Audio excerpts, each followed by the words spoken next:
Je m'appelle Michel Badré, je représente l'association Humanité et Biodiversité qui est membre de la fédération FNE et j'avais été convié à faire un exposé ou une intervention sur les sols. Ils sont méconnus parce qu'on ne les voit pas ou on marche dessus, mais ce qu'on voit c'est la végétation qui pousse dessus.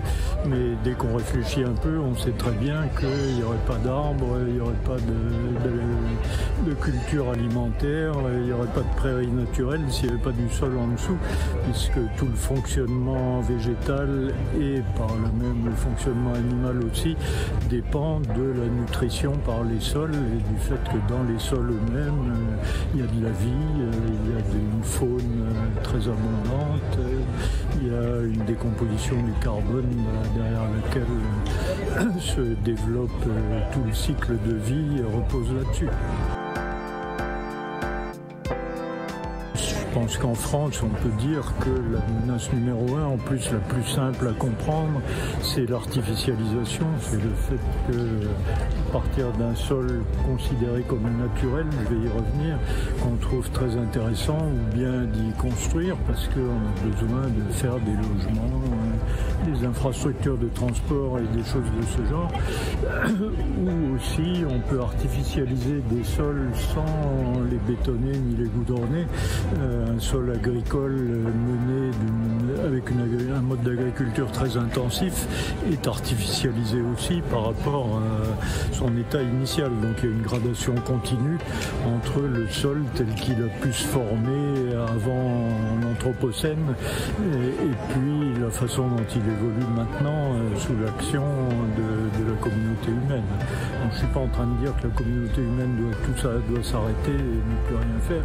Je suis en train de dire que la préservation de la qualité des sols, comme la préservation de la qualité de l'atmosphère ou de la qualité des eaux, c'est des enjeux écologiques au sens étymologique du mot, d'équilibre global entre les communautés humaines, animales, végétales, etc. C'est ça qui est en jeu.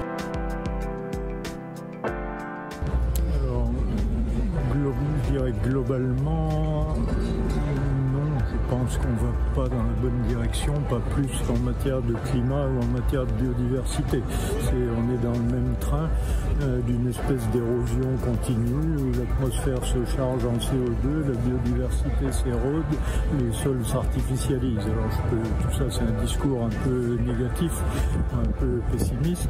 Si on veut sortir de là, je dirais que pour arriver vraiment à retourner ça, il faut déjà prendre conscience qu'on peut avoir une gestion beaucoup plus économe de l'artificialisation.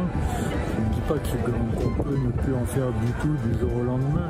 Il y a des besoins de logement qui sont incontestables et il faut bien y répondre. Mais on peut y répondre d'une façon qui consomme beaucoup moins de sol artificialisé qu'en ce moment.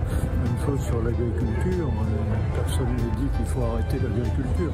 Tout le monde dit qu'on peut faire une agriculture beaucoup plus préservatrice de la qualité des sols que celle qui se fait en ce moment.